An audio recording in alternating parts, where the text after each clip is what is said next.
Le HPV est l'infection sexuellement transmissible la plus fréquente au monde. Elle se manifeste généralement par l'apparition de lésions, appelées condylomes, qui sont en fait des verrues génitales.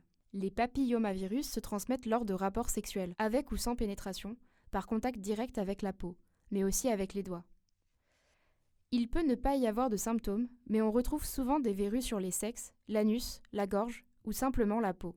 Cependant, elles peuvent être invisibles si elles sont situées à l'intérieur du rectum ou du vagin. Les condylomes peuvent évoluer vers un cancer.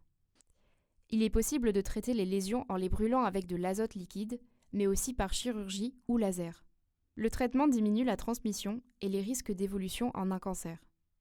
Il existe un vaccin préconisé aux personnes assignées femmes à la naissance, mais rarement aux autres.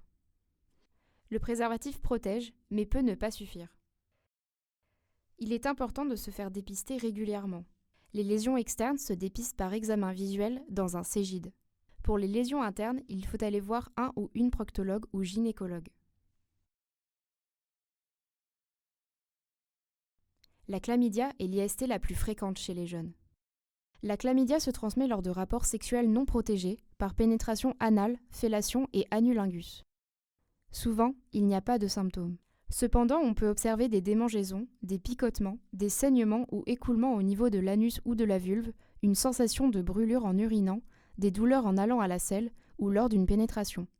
L'absence de traitement peut entraîner conjonctivite, inflammation de la prostate ou de l'épididyme, infertilité et douleurs pelviennes. Un traitement antibiotique rapide, de moins d'une semaine, permet une guérison complète. Le préservatif est la meilleure protection, puisqu'il n'existe pas de vaccin.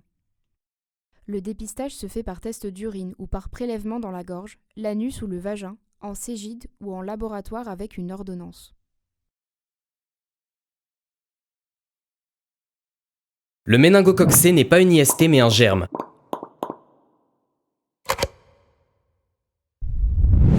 Il se transmet par sécrétion rhinopharyngée, c'est-à-dire par éternuement, toux, postillon ou baiser. Le méningocoque C peut se déclarer de deux façons. Par méningite avec fièvre et maux de tête violents et tenaces accentués par le bruit et la lumière, des nausées et vomissements, douleurs articulaires et à la nuque ou encore de la somnolence.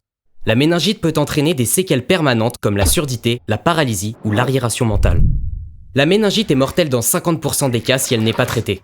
Mais le méningocoque C peut aussi se déclarer par septicémie, avec une apparition de minuscules taches rouges sur la peau et une infection du sang et de différents organes. Elle peut engendrer des séquelles physiques et neurologiques importantes, souvent mortelles, quand non traitées. Cependant, le méningocoque C n'entraîne pas nécessairement une maladie. On peut être porteur sain. Il te faut te rendre aux urgences dès les premières 24 heures. Il existe un vaccin recommandé chez toute personne de 1 à 24 ans et pour tous les plus de 25 ans qui fréquentent les lieux gays. Une seule injection est nécessaire, donc pas de rappel.